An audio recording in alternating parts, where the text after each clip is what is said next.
Welcome to Meanjin, which you will all know as Brisbane, where we are meeting today. I am not from here, I'm from Darwin, and I have connections through to Kakadu and also from the Torres Strait on my father's side and the Cape York. I would like to acknowledge and pay my respects to the custodians of this land, the Turrbal and Jagera peoples. Their vast lands extend north and south of the Brisbane River and as far west as the base of the Great Dividing Range. I'd also like to acknowledge and pay my respects to all the other First Nations people in the room and online. And while here visiting Brisbane, I ask the traditional owners for safe passage while I am visiting their country. Thank you. Thank you, Ursula. Thank you very much. Tēnā tātou katoa, ko te mahi tuatahi ki koutou ngā tangata whenua o tēnei whenua moemoeā, tuarua, kei te mihi ki a koutou ngā rangatira o tēnei rohe o tēnei whārua. Kia ora everyone, g'day, I'm Lil, and as I've introduced myself to many of you in the room, I'm your facilitator for today. I'm currently on secondment to NZOG in a leadership and teaching fellow role. And my real job is as the Chief Executive in Aotearoa, New Zealand, of a government agency called Te Arawhiti, the Office for Māori Crown Relations. We are responsible for all of the treaty settlements in New Zealand. We are also responsible for managing foreshore and seabed rights in Aotearoa.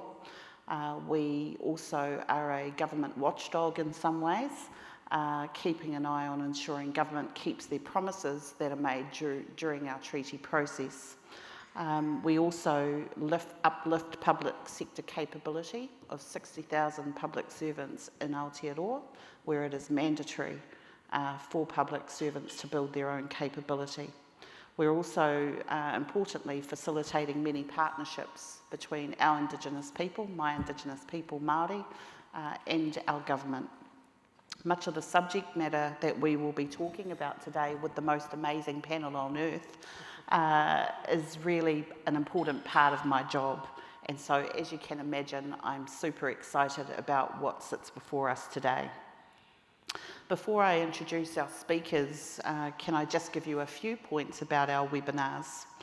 All of the webinars are recorded and will be made available on the NZOG YouTube channel. Who knew NZOG even had a YouTube channel? That's very cool. We will also be preparing short videos of key points that you will be able to access through our social media platforms. We'll be using the Q&A function for Zoom questions, and I'm really looking forward to that part. As I struggle with the technology later, please don't laugh at me.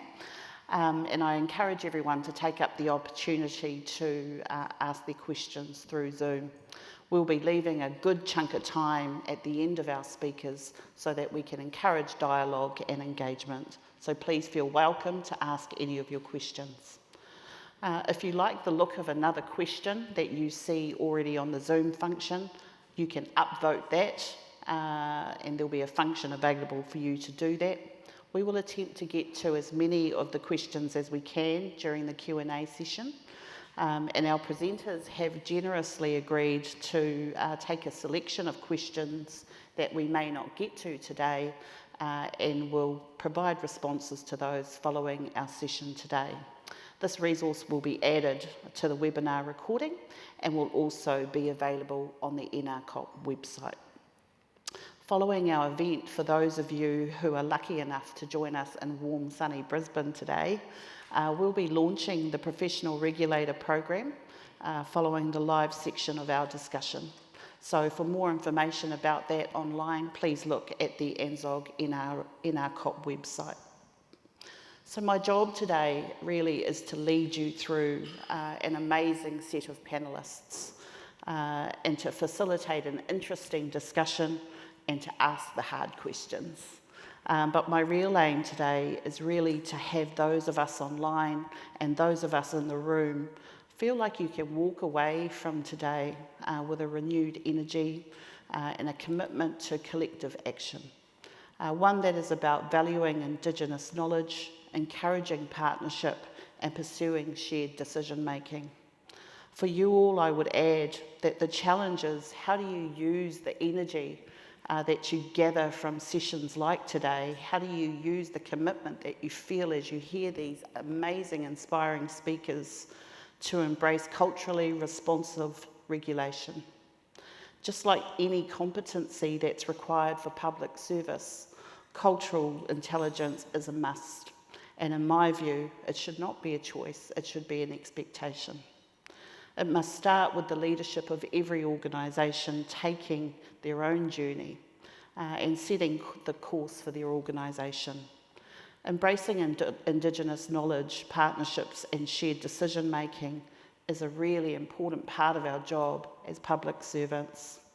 I think whether your job is in the front line, whether your job is policy making, operation, legislation or regulatory practice, it's then an organisation's responsibility to know that where their work lands in the community is really important. Where does your work land in every single community? Who does it land with? Do you know how they feel about your work? Do they know the impact that that work is having on their everyday lives? How good would it be for everyone if we all knew that? We're all individuals and organisations at varying stages of a journey, and today we are pursuing that change together. We're going to hear today from a group of regulators and professionals who are all working on diverse aspects of regulation and government process. What unites this group of people, and I've been really lucky to spend some time with them over the last week or so, is that they have a huge desire and the effort they have put in to make a difference, to understand how Indigenous knowledge can improve their work, is really quite phenomenal to hear. I'm really looking forward to hearing those stories, and I'm sure you are too. Some of the approaches you'll hear today have worked and some are not. Some have not, but they are all really important. Some of the hardest lessons we learn are how things don't work, and then we avoid doing that and we avoid the pitfalls that come with doing that. So I'm looking forward again to the knowledge that will be shared with us. Shall I move then to introduce our panel today? To my right, in the red chair, as we've come to call it, is my new friend Ursula Raymond, who was a Deputy Treaty Commissioner in the inaugural Northern Territory Treaty Commission, which was established in 2019 by the Northern Territory Government. We also have Liz. Liz and I got lost together this morning. We share a bond. Liz works in the Liquor, Gaming and Fair Trading Division of Queensland's Department of Justice and Attorney General, where she leads gambling harm minimisation projects. We have Dr. Amanda Moffat, who is a Creative Director at Iscariot Media, a 100% Indigenous owned and managed Brisbane-based business. Good on you, Amanda. They design and deliver very creative, digital and training solutions that connect and empower Indigenous people, communities and services. Can I also introduce you to Renee Henry, who works at the Water Supply Regulation team at the Department of Regional Development, Manufacturing and Water in Queensland. She's been involved in establishing and organising the Queensland Indigenous Council's Water Operators Network, and we learned about them as we led up to today, and this is a fascinating piece of work. So I really encourage you to listen to what Renee and Ed have to say. Also Edward Swan, who also works in the Water Supply Regulation team, where he is an Indigenous liaison and regulatory officer. Ed has connections to the Torres Strait Islands, and Ed has also been involved in establishing and organising the Queensland Indigenous Council's Water Operators Network. Also rounding us out today, saving the best for last perhaps, is Katrina Sanderson, who works in the Science Development Group at the Department of Environment and Science. She's currently focused on implementing reforms to Queensland's Biodiscovery Act 2004 to protect First Nations people's traditional knowledge. I'll now invite my friend Ursula to talk to us about her experience of treaty making in the Northern Territory. Good morning, everybody. In 2018, the Northern Territory Government, under the Chief Minister Michael Gunner, signed a memorandum of understanding with the 4 major Aboriginal land councils in the Northern Territory: the Northern Land Council, Central Land Council, Tiwi Land Council and Unandilyakwa Land Council, to embark on a treaty process to find out, to engage with the First Nations people across the Northern Territory about what they think about having a treaty, to explore all the issues that go with that as well. In 2019, the government passed legislation, the Treaty Act, setting up the Treaty Commission. The first Treaty Commissioner I worked with was Professor Mick Dodson, and following him was Tony McAvoy, who's a senior counsel. We're a very small office. There were 5 of us, and our main brief was to consult with all the Aboriginal people right across the Northern Territory. So that was quite a big job. There's some very remote areas. We drove thousands of miles. We flew thousands of miles. We had to go across water. Some of our meetings were large. Some of our meetings were small. We also, on request from non-Aboriginal groups, we would go and speak to them as well. And we have a very crowded policy context in the Northern Territory. So this treaty-making process was on the top of the Uluru dialogues and empowered communities and the intervention and local government decision-making. So Aboriginal people in the Northern Territory have been over-consulted over and over again, and they get very tired of it. So when we met with Aboriginal people, we explained to them what our job was, and we talked to them about what a treaty was. The most thing that they were interested in was what it would do for them and how long would it take. Treaties, when we told them that the sky was the limit, basically, they can negotiate anything they would like into a treaty, that it be non-binding with the Northern Territory Government, so they could continually update it. It could go from really small things to really large things, governmental things, land, jobs, reparations. But one of the things that people were not that keen on was that it could take a long time. It could take, one of the last treaties signed took 22 years in Canada. And so they were very concerned about that. But they were very engaged in the process because they were looking at how it could happen on a smaller scale for them as well. And that what we talked to them about and what we recommended back to the government and the land councils was that there be a treaty-wide agreement that set the bar for all the other treaties, and that there be treaties, smaller treaties for each nation under that. And they also wanted to know if they could have they deal with their neighbours, can they have a treaty with them? And we said, yes, you can have a treaty with anybody, And so they were interested in that. And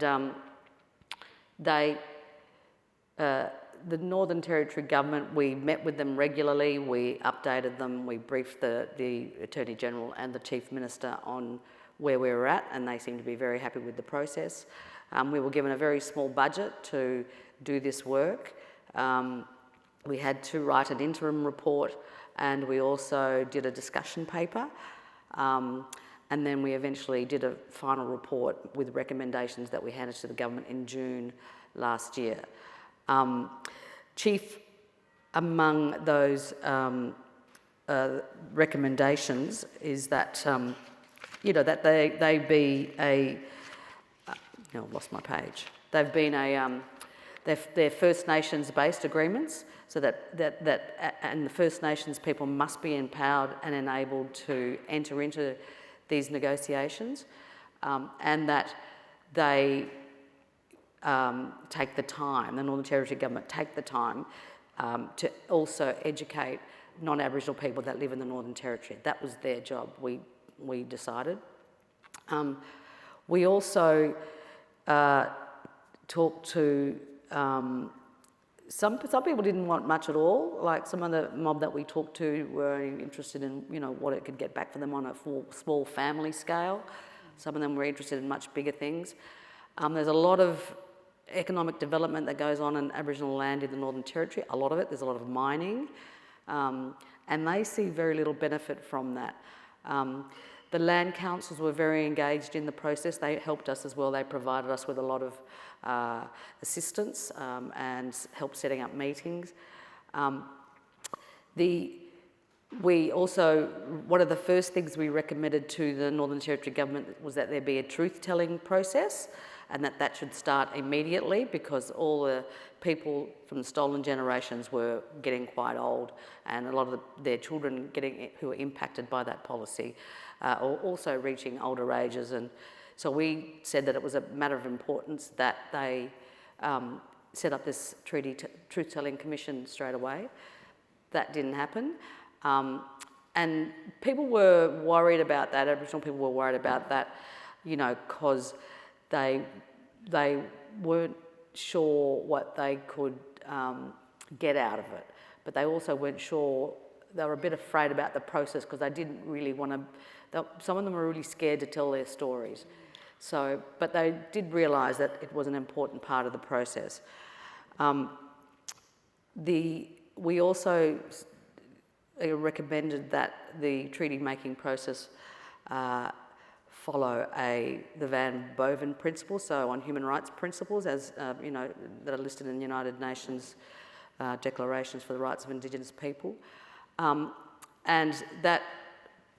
we thought we were being very well received by all of that. We wrote various papers, we spoke to various conferences, and then we had to deliver our final report, which we delivered to the Northern Territory government. So there was Michael Gunner, who was the Chief Minister. He retired sometime last year, and the new Chief Minister is a person called Natasha Files.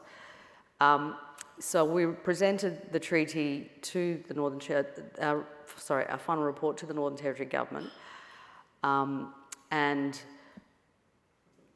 they put it in a cupboard. So they quietly just sort of hid it away by the end of last year. And so the treaty process there seems to have gone nowhere in that sense. Aboriginal people in the Northern Territory are very frustrated by this type of thing, because a lot of the complaints that we also heard was that they're over-consulted. We come to these meetings, we give the information, you know, some people have jobs and families, but they're expected to turn up to all these different meetings all the time, only to have it sort of, you know, shelved is quite disappointing for Aboriginal people in the Northern Territory. We also engaged with young people. We engaged Dr. Shelley Morris, who's a musician, classically trained Aboriginal woman. She did a whole lot of work travelling up and down the Northern Territory, engaging with students at schools, and they wrote songs, like 5 or 6 songs. Each place wrote a song, so about treaty, and engaged them that way in the treaty process, and, you know, which was very successful. Overall, it was a very satisfying, for me personally, it was a very satisfying exercise to do, because it gave me the opportunity to talk to people on the ground about a treaty, but also for people to get to hear people's stories. There were people we interviewed, were at meetings. One meeting out in the desert where one man got up, he was very angry and upset because he was present at the last massacre in 1928 in the Northern Territory as a small boy, and he remembers running away from the police that were shooting them and hiding in the hills, and he was very upset, and he was wanting to know how a treaty for him would help fix that for him. So there are lots of questions people have. It's going to take a long time, and people are a bit nervous about it, I think, because it's, again, giving more information to the government and it not going anywhere.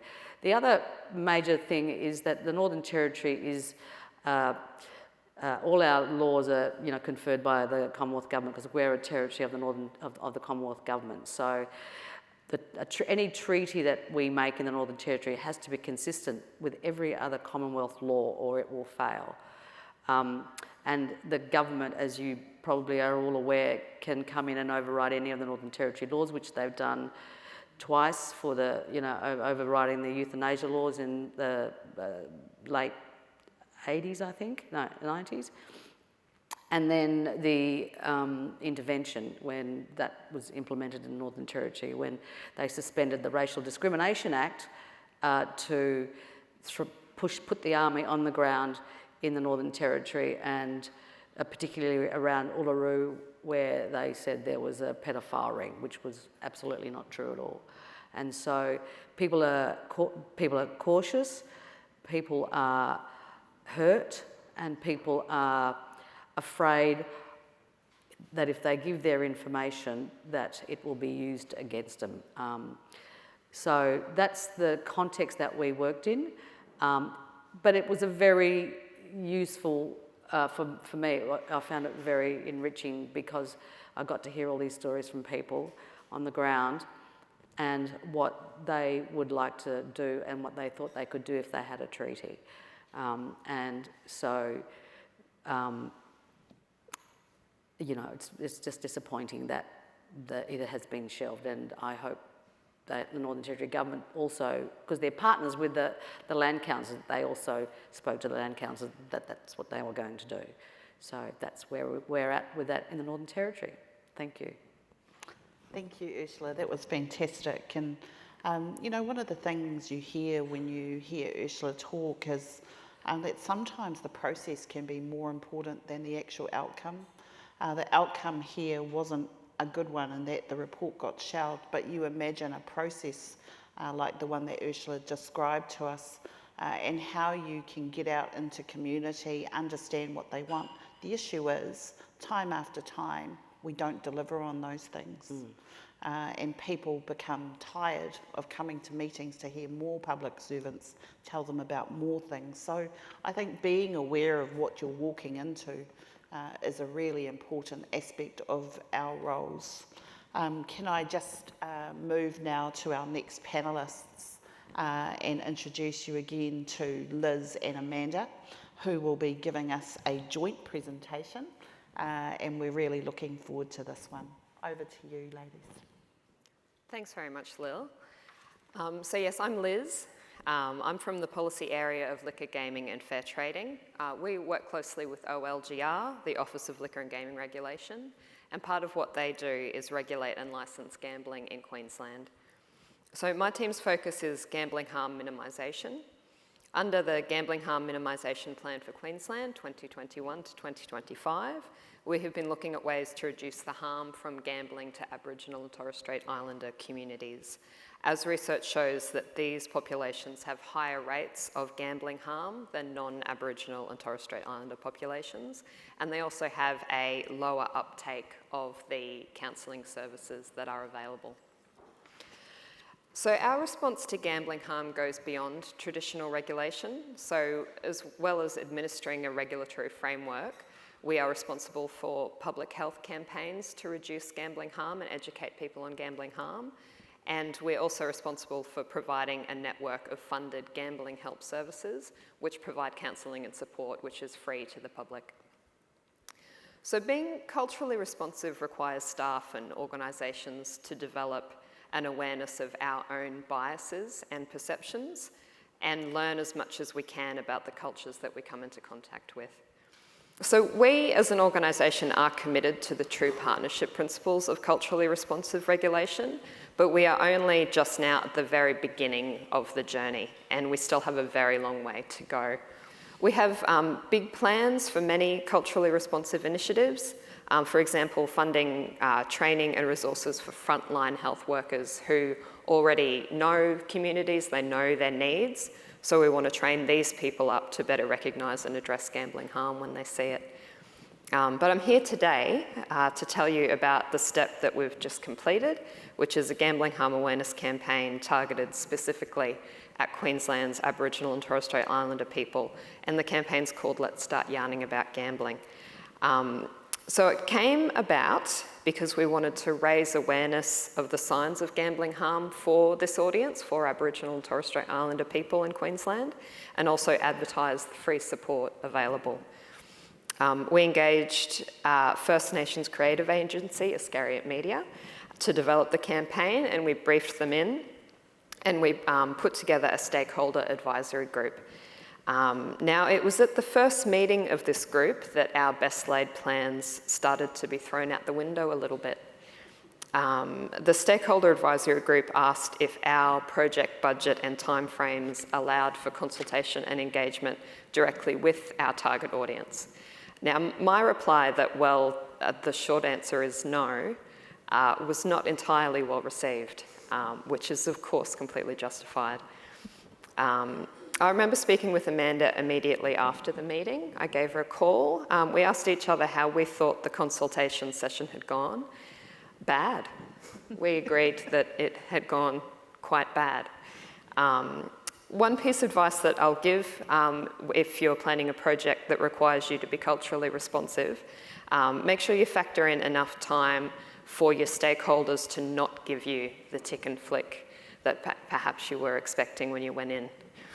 Luckily for us, through working with Iscariot Media and finding extra space in the project budget and timeline, we not only experienced co-design in practice, we ended up with a campaign that the target audience tells us is culturally safe and appropriate, and encourages them to start talking about gambling harm.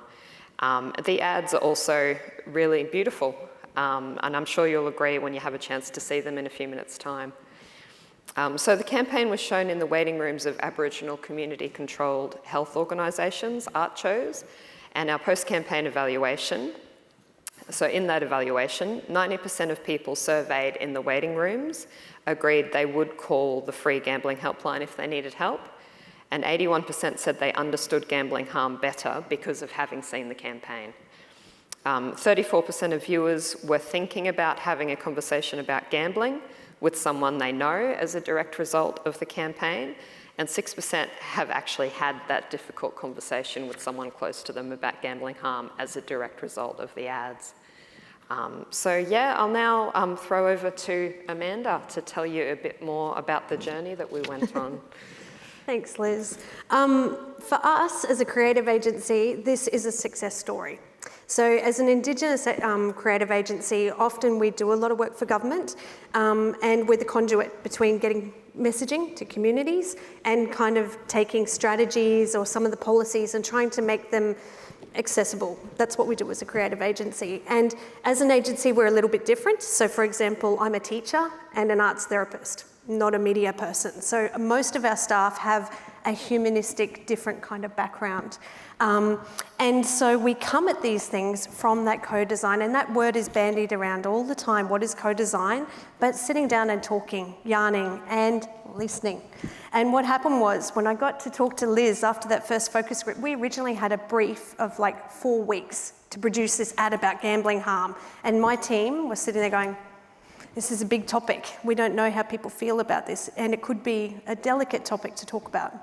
When I had that first chat with Liz afterwards, and I said, we need time and we need budget to get the brief right, not even the ads. Can we get the brief right? Are we getting the messaging right?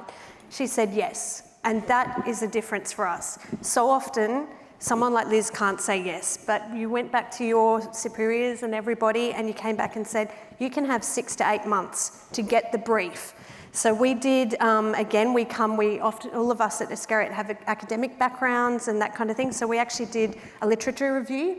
We did one-on-one interviews with stakeholders on the phone all over Queensland with different, like frontline workers, healthcare workers, people who have come through and are spokespeople in their communities about gambling harm. So we had those yarns, and again, we don't time limit them. We don't go, we've got 10 minutes to get this tick and flick. We'll have a yarn. We'll take an hour if we need to talk and take those stories. We did that with a whole lot of stakeholders. We then also had some smaller focus groups that we did up north, and they were run by And we work with Yagara, we worked with them, and Thomas, who actually is a frontline worker, he also facilitates these conversations. There was a younger group, so we actually talked to teens and early 20s, and then older people who've also from community, and we made sure that there were representation of Torres Strait Islander communities, rural, urban, make sure we actually reached out to all those people. And from all of that, we realised the message is that this is a serious problem, and it's also taboo. In community, this is not something you just talk up about. And it's something that's a serious problem, and it's got a lot of flow-on effect, but it's something that's maybe not talked about enough in community. So we came back to our client and said, you know what, we can't do any of the messaging you thought you wanted to say. We just need to say it's okay to talk about it. So that's kind of how the campaign became, let's yarn about gambling. Step one, let's go right back. Let's just even say that gambling's a problem publicly, and let's start even having those conversations. Another thing that came out, which we can't solve, is that there's not enough support. There's, like on the gambling harm hotlines, some of those things, the message we kept getting was, I'm not trained in this. Like frontline workers, I'm not trained in how to deal with gambling harm or addiction. And also on the hotlines, how do we make sure we get a culturally safe person on those hotlines, like the Corrie Quit line? We actually do a lot of work with Corrie Quit line. They've got Aboriginal specific counsellors. There's not something like that in the gambling line. So we were able to feed back to government much broader than the creative. And they listened. And it's the first step. We're hoping there's a lot more. So basically, I'll show you the ads in a minute. We ended up again, we went back and said, you can't have one ad. You can't have one ad. You need to actually have two ads, one for youth and one for not youth. You can identify youth as long as you need to, but they have different needs. They have different things, sports betting, mobile phones, some of that stuff is more prevalent for the youth. Some of those kind of card games, pokies, more for an older kind of community members, different kind of things. And also we found that there was a lot of, the people we spoke to said a rites of passage about gambling. When I'm at the club, I can actually, when I get 18, I can go and participate with Auntie and go out and be, start to participate in gambling. It's a bit of a rites of passage, so we wanted to change that dialogue about gambling harm at that point. And then the other thing that came out was culture. If you sit in culture, and that's the main message too, there's a line in gambling, there's a whole lot of work that we'd like to do with more ads and campaigning around this. There is a line, when you step over it, you're in problem gambling, a bit like alcohol. Where's the line? How do I know the line? So the ads you'll see today are introducing the line. It's about if you stay in culture, you stay strong and you stay with your mob and you stay talking to people, we can keep people on the right side of the line, collectively and as individuals. And that's kind of the messaging that we put out there. It's straight back here, whereas the original brief was taking us right up here. We're hoping, fingers crossed, that more work can be done and we can actually broaden this out to make sure that this message gets across. But yeah, so today is a success story in that a government department said yes. And it actually took us 1.5 years to produce the ads that you're seeing right now. So. Which way gambling? Big issue for us? Gambling is a risky business, and when it takes over, it can affect all of your life. There is a line and we may not know when we have crossed it. When gambling has become a problem for us fellas, it can affect our spirit, our identity, our family and friends, and even our health. We are a people that are strong in culture and family. Some days may be harder than others. It doesn't have to be that way. By reconnecting and starting the yarning circle with our family and the community, we can stay on the right side of the line. Together, we can take back our power over gambling and strengthen our spirit. There is even a free support service called Gambling Help Queensland that can give you tips and ideas about how to manage gambling. Jump onto the website or give them a call on 1800 858 858. Here now, make your family and your young ones proud. Be brave and let's start yarning about gambling. It's time we had a yarn about gambling. Sometimes it is hard to know what gambling is. In a game, when you're watching sport or at the club with mates, it's all around us. Gambling is a risky business, and when it takes over, it can affect your life and future. You may not know we have crossed the line. When our money is gone and we start seeing less of our mob, those fellas may not feel safe with what we are doing and don't know what to say to us about it. They just know it's not right. But it doesn't have to be that way. By reconnecting and starting the yarn with our family and friends, we can stay on the right side of the line. Together, we can take back our power over gambling and strengthen our spirit. There is even a free support service called Gambling Help Queensland that can give you tips and ideas about how to manage gambling. Jump onto the website or give them a call on 1800 858 858. Here now, make your friends and family proud. Be brave. And let's start yarning about gambling.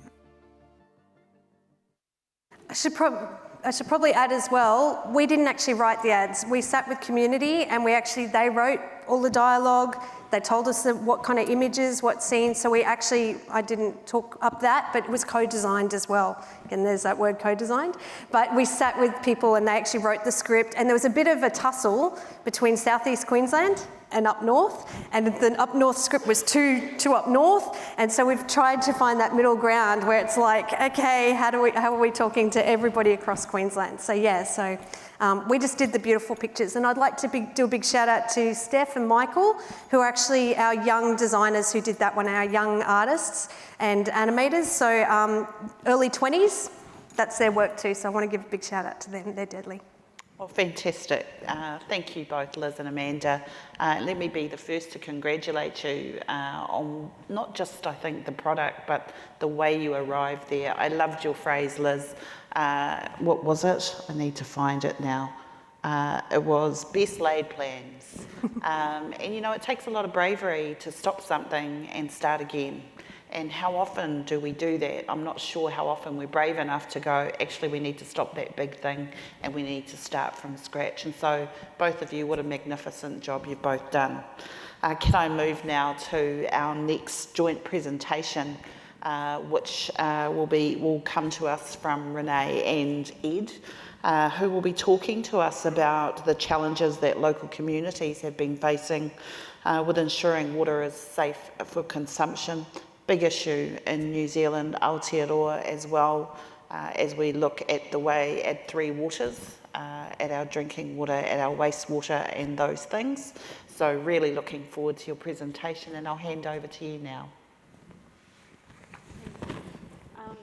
Today we're basically going to talk about the Queensland regulators approach and what we did to identify the challenges with remote Indigenous councils and the findings of these activities. So we work under the Water Supply Safety and Reliability Act, and as it relates to drinking water and recycled water, we work for water supply regulation and we implement and enforce that act. We co-regulate in Queensland, so we actually regulate with Queensland Health and work closely with the Public Health Unit Network.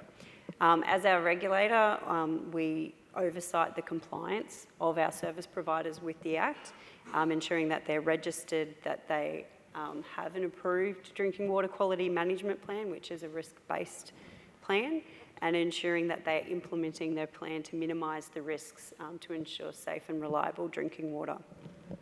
As part of this, there are requirements for annual reporting, external audits that are undertaken, and incident report. So when there's a drinking water incident or event, that they notify the regulator. In Queensland, we have 83 registered service providers for drinking water, and we have 17 which are Indigenous councils or predominated Indigenous councils. So moving on. Yep. So how did this all come about? So we noticed, both Queensland Health and the regulator noticed that there was an increase in non-compliances, there was an increase in the number of drinking water incidents that were experienced in Indigenous communities, which often led to prolonged bore water notices. So we had a look and decided we needed to take a different approach, and we came back to identifying that we actually really need to get back to basics and identify what are the issues and challenges faced by these Indigenous communities which are contributing to these events from happening. So in 2016, we did a pilot study with the Torres Strait Island Region Councils, and which had evidence history of non-compliance. We worked in collaboration with Queensland Health's Tropical Public Health Service, and we undertook an assessment. There are 15 drinking water schemes in the Torres Strait Island region, and there are a broad range of different water treatment processes and different water sources. So this was a perfect study for us to be able to apply it across our state. So this was done in 2016, 2017, and it was a great success. It led to a two-phased project, which was the safe drinking water assessments, which are led by water supply regulation, and then a follow-on approach, which is the implementation of the safe and healthy drinking water project, which is led by Tropical Public Health Service. So we finished the pilot, and then we rolled it on to all Indigenous councils. It's still ongoing. We have one remaining. So we've done 16 out of 17. So what was the safe drinking water assessments? These were performed on site, so actually going out into community and seeing what was happening. So there were two different types of assessments. We actually had a infrastructure and process assessment, and this was performed by an independent expert consultant.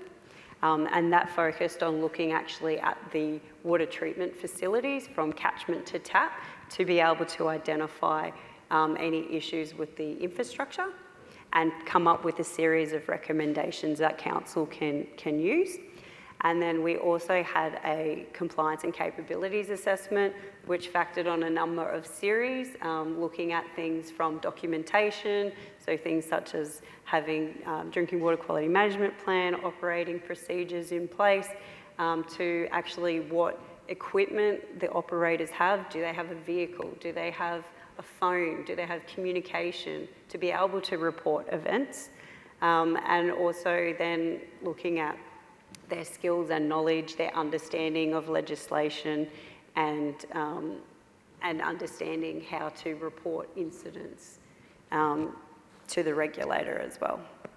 So these were done on, the way we did these was they were ranked on a scale. So we had, for the infrastructure, a rating of 1 to 5, with 3 being satisfactory, and we also had for the compliance and capability, it was done off a percentage, so greater than 70% of the understanding was satisfactory. So from the results, we did develop reports, and these were distributed both to the service provider and the public health team. So from the findings, it identified a number of issues and recommendations for improvement. What we then had to do was basically take all of these findings and develop a way of how we're going to interpret these and deal with these. So we actually categorised these factors into key performance areas, as you can see. So planning, operation, which is, planning is your relevance, so your drinking water quality management plan, your operational documentation, record keeping, staff capabilities, and that's your skills, your awareness, availability of staff. The most common of all of it was the operations, so actually the water treatment processes themselves, followed by the infrastructure, which is often your maintenance, and then planning, which is all your documentation, and it was actually the staff capability that was the lower factor. Drilling down into that a little bit further, operational documentation, or the lack of, was the leading factor that we identified, as well as lack of maintenance, monitoring and sampling, and then it went on from there, the relevance of the plan. I'll now pass on to Ed to talk further. Thank you, Renee. So following on from all that, the findings and results and research that we carried out throughout this whole process, we identified these key areas for support and education. We ensure like regular communication with Indigenous councils, whether by phone or Teams, through other avenues such as the technical working group meetings. These technical, just to give you a bit of an overview, of technical working group meetings are conducted and coordinated by the Department of Aboriginal and Torres Strait Islander Partnerships, where they bring together all Indigenous councils to work out what their challenges, what their problems are with some of the projects and programs that they currently have with those communities. That's all. And also we deliver workshops to provide services and add to these communities. These workshops are usually conducted every quarter. We try and run at least 4 a year. Topics based on water security, forward planning, incidents, water treatment, to name a few. So these topics, more often than not, align with the performance areas identified in the assessment findings. We also established the Queensland Indigenous Council's Water Operating Network. We hold quarterly meetings held to address the issues identified with these councils.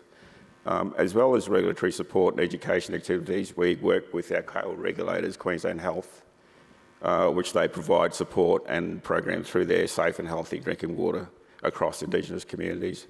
So one of the big things we identified throughout this whole process is that we needed to get the councils together and to understand what their challenges, what their needs are, what issues they face. So we decided to form what we call the Queensland Indigenous Council's Water Operator Network. So these meetings are held either face-to-face or we try and run Teams meetings. For this particular time, we're holding one in community up in Far North Queensland for the very first time, which we're looking forward to, and hopefully we'll get a lot of representation for that. So just going on and talking about the communication support and other issues that they currently identified.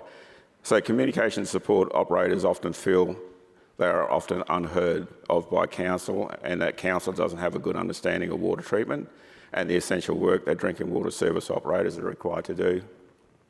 There's staffing concerns, number of staffing positions, salary, succession planning, incentives for staff, and difficulties in attracting staff. And there's a lot of things behind that because of the location, the remoteness for people to go and work in these areas. Skills and qualifications, lack of local trades, certifications, electricians, fitters, certifications in water operations, and just the all-round lack of training. Conflicting duties, so quite often the water operator is asked to do other work on community, which takes them away from having to look after the water systems. They have budget constraints, so not having knowledge of their budget, and also having a heavy reliance on government grants and funding. As you probably understand, a lot of the Indigenous communities that don't have a rates base, so therefore, generating income is quite challenging.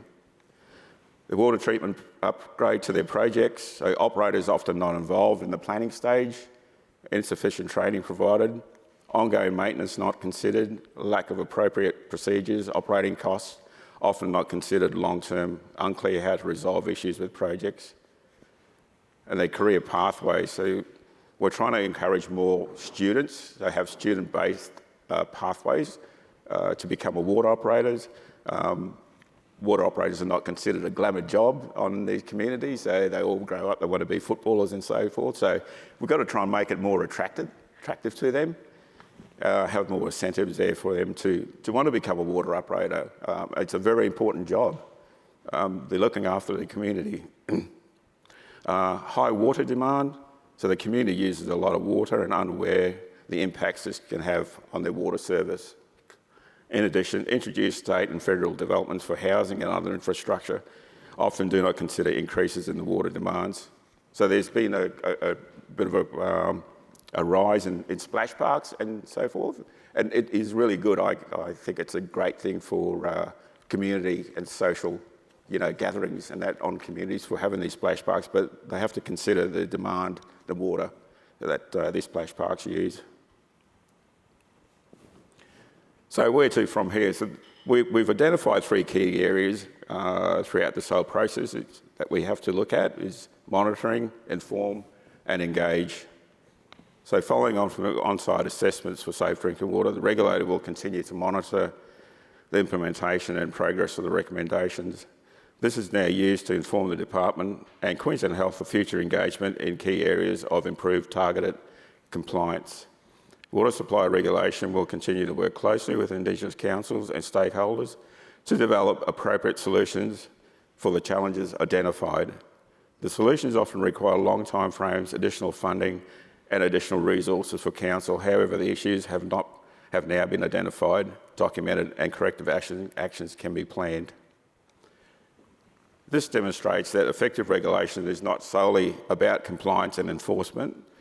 This program was a means of capacity building and providing service providers with recommendations that can lead to performance and improvement over time and increase the capacity of service providers to deliver this essential service. One of the things that we consider after all this is through this successful program, and what we hope to envisage is to scale up the approach with the Indigenous water operators and senior management. This will allow them to better self-manage and self-determine the future of their drinking water through a lens of understanding of drinking water regulatory and compliance requirements.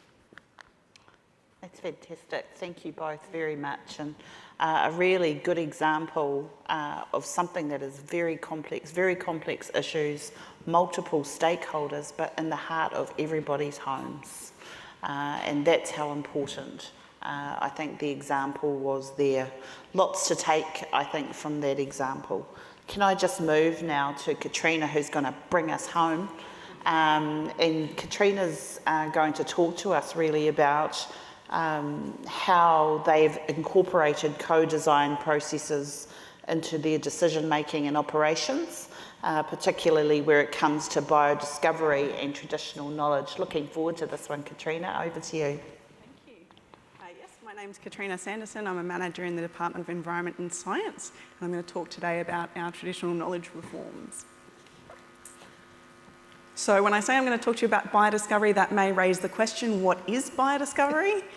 Well, in Queensland, we define it as using native biological material, so that can be plants, animals, or other organisms, including microorganisms, viruses, etc., collecting them and doing some sort of research or analysis with the intent of developing up a commercial application. And basically it can be anything you can think of there, but the common ones that we see are medicinal, cosmetic, or new types of materials, so bioplastics, for example. And some recent case studies that we've got in this, the Mbabram community up in the Atherton Tablelands is working with James Cook University, and they're looking at 8 plants that were known for traditional medicinal purposes and looking into whether there can be anti-inflammatory drugs developed out of those. The Duggalungi Aboriginal Corporation has been working with the University of Queensland for over 10 years now looking into spinifex. And so for spinifex, they know that the traditional uses of that, both the resin and the fibres, are actually for uses that are both strong and flexible. And so they're looking at the nanofibres there to look at improvements to a range of different types of materials, from latex through to cardboard, even road surfaces. And actually the most recent application is in a gel for drug delivery purposes.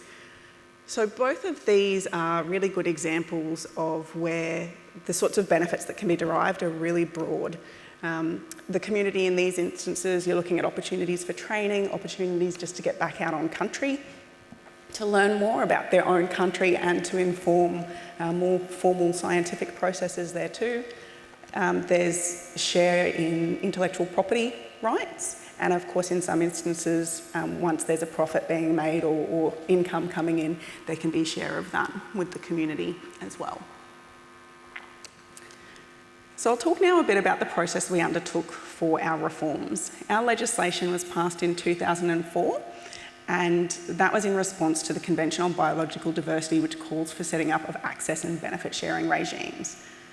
Since then, though, we had a number of major international developments in the UN Declaration on the Rights of Indigenous People and the Nagoya Protocol on Access and Benefit Sharing, which both highlighted the need for different approaches essentially and improved recognition of First Nations people's traditional knowledge. So we went through a review process and then an options paper out publicly. Those were both very broad, looking at a huge range of things in our Act far beyond traditional knowledge, but we narrowed in on a couple of key topics for our legislative reforms, including traditional knowledge, and those were passed in 2020. And then we released a code of practice and some guidelines to support that, which I'll talk further about in a minute. And we're now in the stage of implementation and also looking to support the people that we regulate and also the First Nations communities in this space. So although we're at the pointy end of the triangle in this diagram, I think we really still are quite early in our process of actually seeing how this plays out and supporting genuine compliance and people taking advantage of this process. So I will mention the co-design word. We kicked off what we would certainly refer to as a co-design process from the options paper stage, and I've put up here as well some key principles from our department's Gura framework, and that's our framework around reframing the department's relationship with First Nations peoples. And some of all these key principles that I've picked out here, I'd like to show how we demonstrated those in both our process and also in the policy and the regulatory framework that we designed as well. So self-determined and rights-based and shared agency and mutual benefits were really key for us throughout the process. In terms of the process for us, and again, at the options paper stage all the way through, we basically tried to hand over as much power as we could to our partners to say, do you want no reform, a bit of reform, or an absolute ton of reform? How far do you want to go? How quickly do you want to go? And we really took that back and took that on board. Even once we'd narrowed down to traditional knowledge was a key focus, we then asked our key partners in that, okay, we can do something quickly and pretty rough, or we can take a little bit longer and try to do something a bit better. What would you like to do? We also shared, copies of documents as they were written, and really, before we even started writing, we're asking what needs to be in this document. Then when we come to country and its people at the centre and culturally connected and agile, for us, one of our key mechanisms for getting some feedback and some input on this was a traditional knowledge roundtable made up of First Nations peoples with expertise in biodiscovery, so it was not attempting to be representative. But we started off with that group meeting separately, and we consulted on the agenda for those meetings, but similarly walked into those meetings and went, just need to take a step back here. There's a lot of truth-telling to happen, a lot of discussion around the relationship between governments and First Nations people, and we need to talk about this before we can get started. And so we really slowed those meetings down and listened, really, for our first few meetings. That group then asked if they could be joined up with our biodiscovery entities, our industry bodies. They didn't want to be meeting separately. So again, there was a truth-telling process that needed to happen around the historical misuse and even current day misuse of resources of, these sorts of projects going ahead without consent from the communities, without benefits flowing back to community. And certainly throughout those discussions, there were some pretty heated moments, and we were actually really happy to see that. We felt that meant we'd created a safe space for people to say the hard things. And so as a result of that, I think we found some really good policy solutions. And also we heard a lot of people saying after it, our biodiscovery entities saying, I've developed my cultural capability through this process. I now know better how to come and engage with First Nations people in the future. This much out of a much bigger process. So where did that get us to? In terms of the actual content, the legislation itself is pretty light on for detail. It basically says that bit in green right up at the top, that a person must take all practical and reasonable steps not to use traditional knowledge for biodiscovery unless they have an agreement with the custodian of that knowledge. Then all of the detail around that is in our code of practice, and that's so that we could do a really good co-design process and have some flexibility in how we wrote it. So the three key things that were identified through looking at international protocols and through our working with our partners were, step one is you've got to identify the right person to talk to. And this is a really key topic. And what we heard from our First Nations partners was, if you want to know who to talk to, just come and ask us. And so that's what we tried to write in some legislation, essentially. And so what we've actually written is that you have to find the person with authority to speak for country in accordance with the customary protocols. And that goes beyond native title rights holders, and that was absolutely crucial. So we do provide some guidance on how to go about doing that, and you might use native title bodies to find the right person, but that's not where you stop. The next absolutely crucial bit is free, prior and informed consent. So that's about providing information that is accessible and timely, with plenty of time for people to consider what's going on, and that no means no at the heart of it.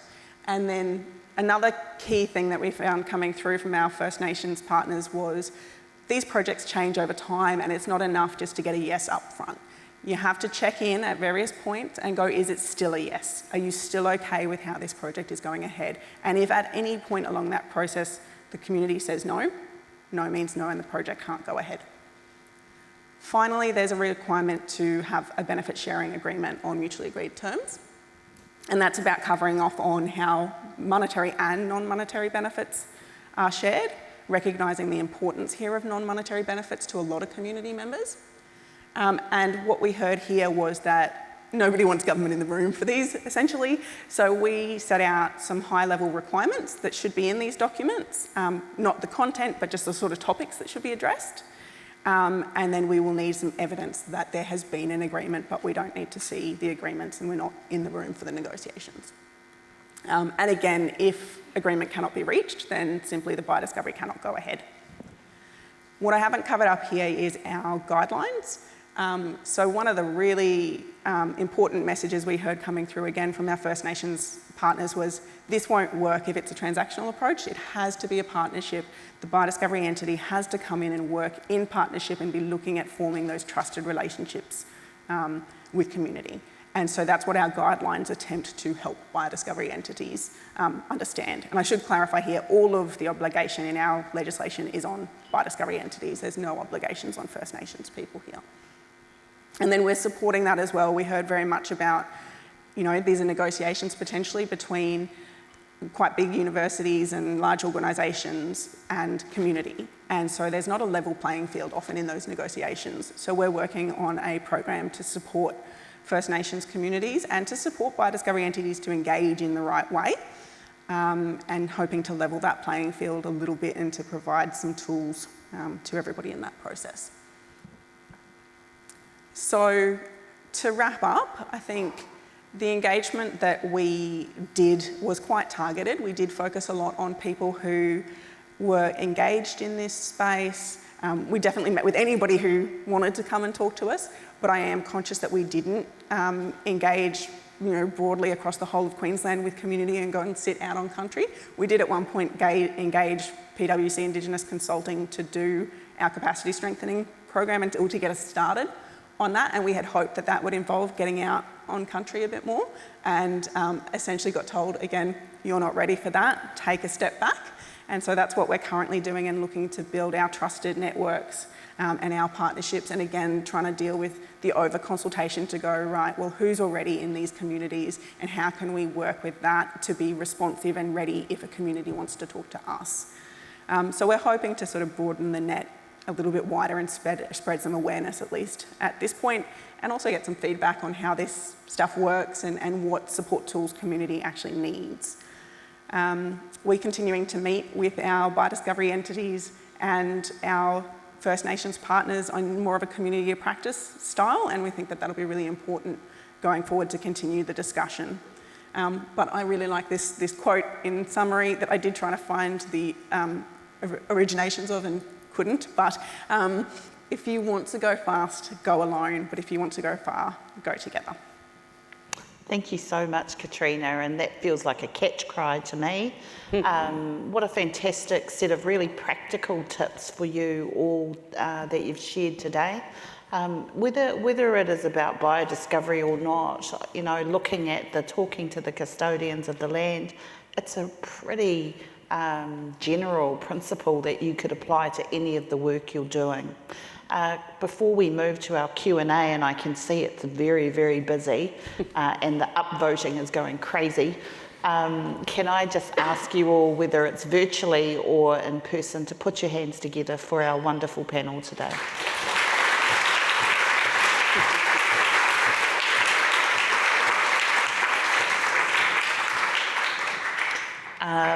So we'll now move into our Q&A section, which I'm really looking forward to. There are some fantastic questions already coming through. For those of you online, please continue to upvote or add your own questions into the mix. I think the first question, which seems to have the most upvotes, I sound very technical, is really how can cultural overload and fatigue be better managed by those who want to talk to mob, interview mob, who are over-consulted? And I think, Ursula, I will go to you first as the person who first spoke about this, but I think, you know, panel members, if you feel like this is something you want to jump into, jump on in. So Ursula, over to you first. Thank you.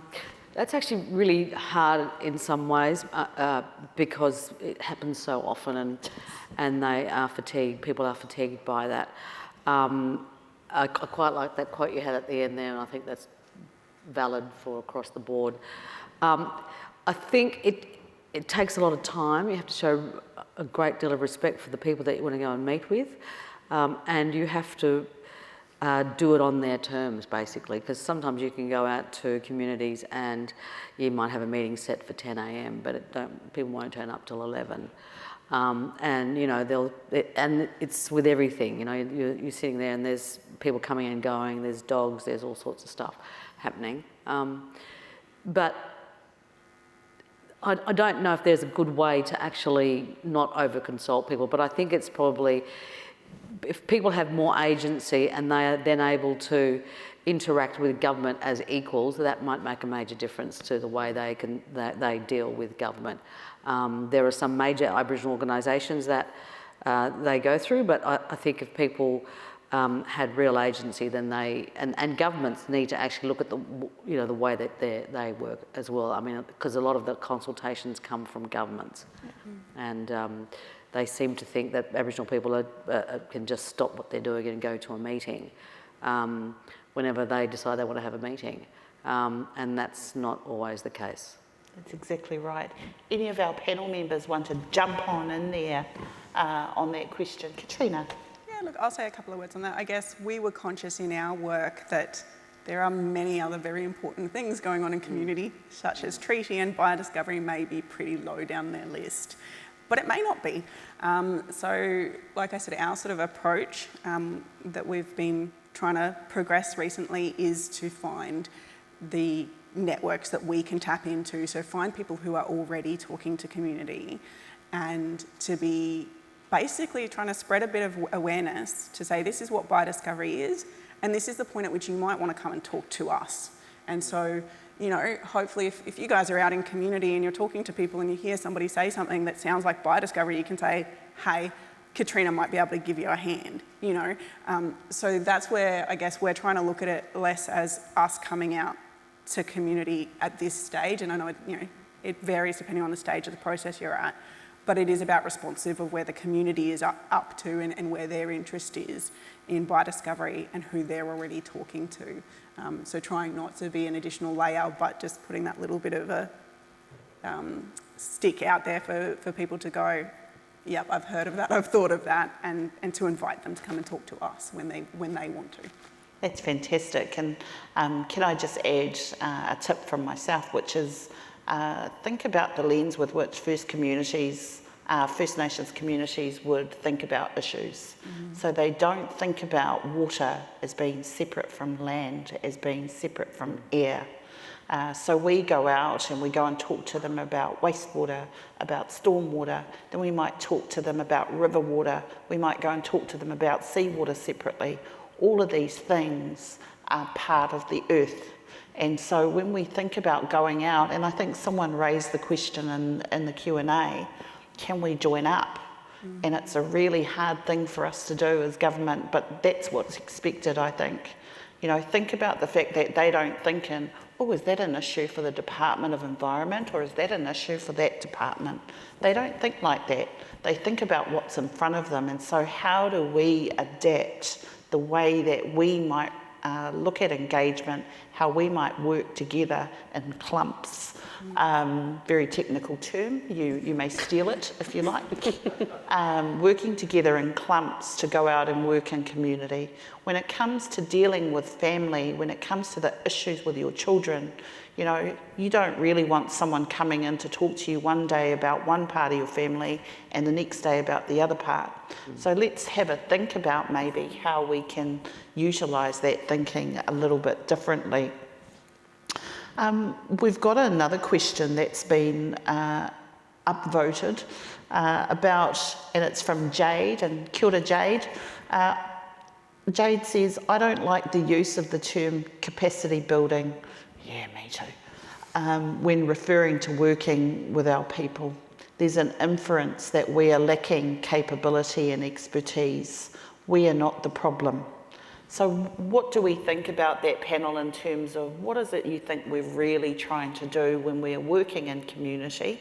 How would you rephrase capacity building? Anyone? Well, I would say you need to, when you meet with people, to draw on their knowledge as opposed to their capacity. You know, I don't go into a community, I go in there virtually knowing nothing, even though I might know a lot, but you know, and it's deferring to the people who are the custodians and who have knowledge for that country and who can speak for that country, to take their knowledge or to share their knowledge with me or with, you know, the Treaty Commission. I think that's probably a very good way to go. Yeah, great. Anyone else? I'll just add on that. So I think it's probably come from our presentation, but it wasn't so much, I guess, our way of thinking. It wasn't looking at it like that, but I can see how it can be taken that way. But it's more to understand, like, I guess as we identified from actually talking to the operators and the workers, what are those challenges? So they have so many conflicting duties and things like that. They literally do not have enough hours and they cannot be in multiple places at once to be able to do that. But moving forward, like, one of the things that we've really come to change our way of thinking about it as well is we really want to empower them and work with them, and they want to have ownership of the solutions. So working with them to understand the challenges and getting their input on what the solutions are, not, you know, coming in and saying this is what you're going to do, just to be how do you think we can work through this? What are your solutions, and we can help to facilitate. That's fantastic. Anyone else feel like jumping in there? Because the next one's a hard one. So I would suggest you get in on that one. Where has it gone? It's gone off. Just what you're thinking, Lil. Oh, go for it. Just my thought, because we do a lot of consultation in community, and we actually do a lot of, we approach for our networks, because we've got really big networks. I think it's with the capacity building or capability building, it's an invitation. I think it's an invitation, and I think that's what we always do. We're doing one at the moment. Anyone's interested in deer and feral or wild deer, please hit me up. But, you know, an invite. Are you interested in wild deer and what deer are doing on country at the moment? If you are, come and see me. And it's an invite. It's like anything. It's coming from a place of offering and, you know, hey, would you like to know more about water? Do you think it's going okay? You know, that kind of thing. And I think that's the same with capacity or capability or all those words. It's like an invite. Do you want to know more about this? Because we actually know about this. Do you want to know more about this? Is that going to be helpful? Fantastic. The next one, which, you know, maybe it's hard, but can any of the speakers give a definition of the term co-design and what this means for both government and for mobs? Bagsy not. Anyone want to have a first go at that? Is this because of my little dig at co-design? Only because it's a really big term, and I don't think it is well defined sometimes. And it's used a lot in the RFQs that we're given with like a co-design approach. But by the way, this is the way you got to do it. This is the way this department does it, but we'd like you to co-design it with us. But here's the brief. which is why our project was good, because we said, your brief is wrong, can we write the brief? For me, co-design is actually, again, an invite to have a voice and go, what do you think, what do you think, what do you think, what do you think? So together, and we've got our methodology is called Walking Together, which is a way we do anything we do at Iscariot. It's actually that kind of, let's talk it through, let's take the time, let's do this together, and that is that co-design. Can you always do it? No, you can't. Can it always be done successfully? No, it can't, because government agencies and government workers, they have really strict rules. We have a lot of that in some of the campaigns we run. No, you can't do that, and you can't do that, and you can't do that. So being really upfront about that too, and transparent about, you can, best practice in co-design is actually, let's do it together from the ground up. That's not often how governments work, so this is actually our parameters. What would you like to do within these parameters, and how far can we push those parameters? That's just from our agency point of view. Great. You're right. I think it's also a way of collaborating with the other person, bringing them in together to deliver what you think that, you know, the best outcome, but also to have their views on what it should look like and work together on that. Fantastic. Katrina?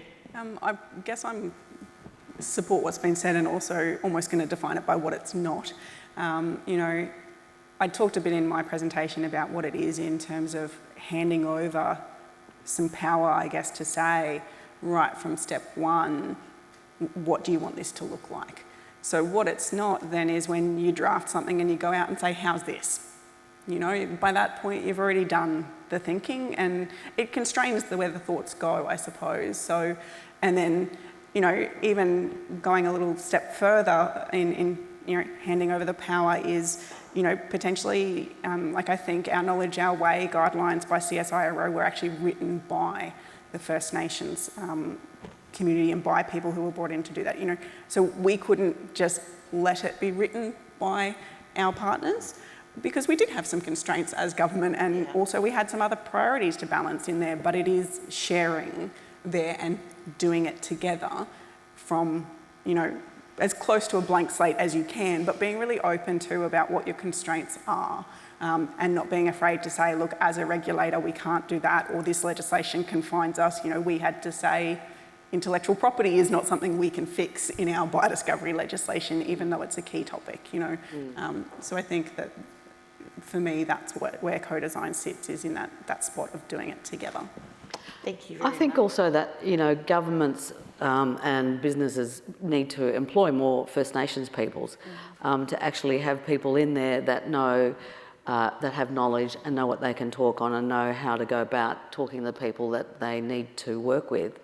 I think that's very important. But also to realise that people have jobs on their communities, and so they're expected to just keep turning up to these to give information, and then you know, so it's pretty difficult for... They're not just sitting there waiting for your meeting. Yeah, no, that's right. That's right.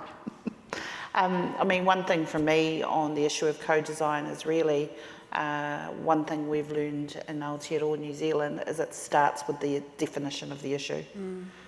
So often we say, here's the issue, let's co-design a solution. Well, is the issue the right one? And how do you define that issue a lot better? The next one, which has now gone off my screen and I will find it again, is a very specific one for you, Renee and Ed. Where has it gone? Bear with me.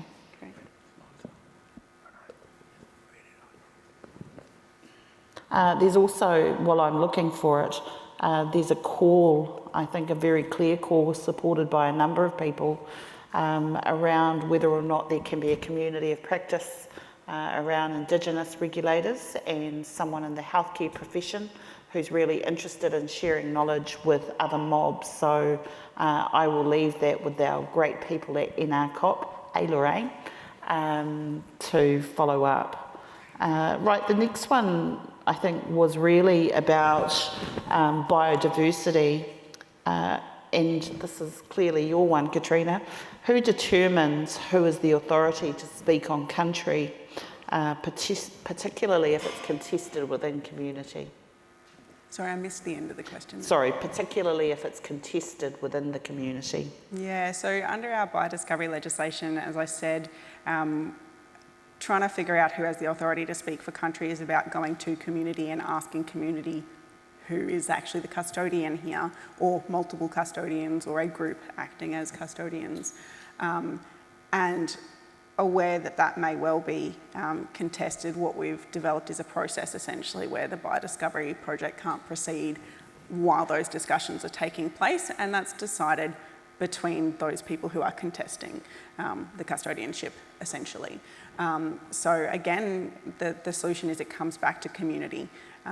And we're aware that this may have some practical difficulties. One of I think the really fortunate things we had about our process was that the people in the room acknowledged there was no perfect way to do this, and we've got to just try something and see how it works. So that's kind of the stage we're up to with this at the moment is, you know, let's see how this plays out and see whether this is as helpful as it can be. So hoping that this will lead to some good results, but if not, we're very keen to see the feedback and see whether it works. I think we've got time for one more. I'm looking at Lorraine so that she doesn't growl at me. No, she doesn't growl. I'm just joking. She's very lovely. And I've lost the question again. Oh, here it is. And it's for you, Renee and Ed. Did the water treatment regulator find that any cultural or custodianship values intertwined with the regulatory practice side of things?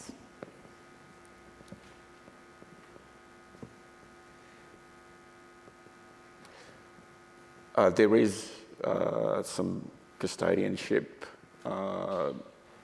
matters that we have to be aware of and be conscious of when we deal with these things as a regulator. Understanding the connection to land and to water, and how that all fits in with our community as an entity, I suppose, and how they survive and how they go about things. So very, very mindful of that. We do take that into consideration. The thing with the work that we do, we have a very distinct and direct contacts that we have. We don't necessarily deal with prescribed body corporates or traditional owners and all that. We have the technical people that we go and see as our contact on community that we talk to about the water and things like that. So in that sense, there is a lot of, we're aware of a lot of those things. I developed a set of guidelines specifically for our water supply regulators on how we should engage with community when we go out to community. You know, what are the cultural protocols, what things that we need to observe and take into consideration and all those sorts of things.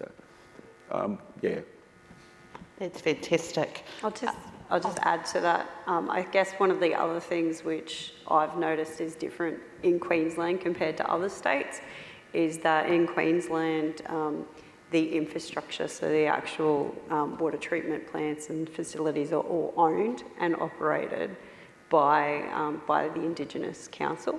So that's different to other states where there's external organisations that will come in and operate, and then there's a lot of disconnect between the community and the land, yeah. That's fantastic. Thank you very much. We will start to wrap up now because unfortunately we don't have time for more. Thank you to everyone online who has been so busy upvoting and asking questions. As we said earlier, our panel have agreed to take away some of the questions and we will provide answers back on the website shortly. Just in summary, I wrote an article recently for the NRCoP newsletter and I stole the title off a Warren G and Nate Dogg song called Regulators Mount Up. For me, this is a call to action. Today has been about a call to action for regulators both here in Australia and in Aotearoa. I think what our panel have shown are the ways that you can look to incorporate cultural knowledge, cultural practices, partnership into your everyday work. And all it takes, I think, is for you to think with a different lens. as regular participants, you will know, I think, that you will start to receive a survey in your inbox shortly.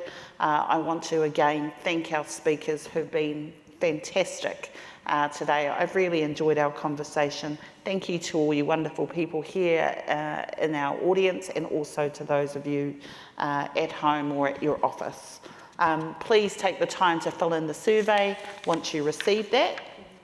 And I wanted to remind you that the next NRCoP event is going to be held in March, and it's going to be a hybrid event hosted by the ACT chapter on co-design and the regulation of psychosocial harm. So I think that's going to be a really important event.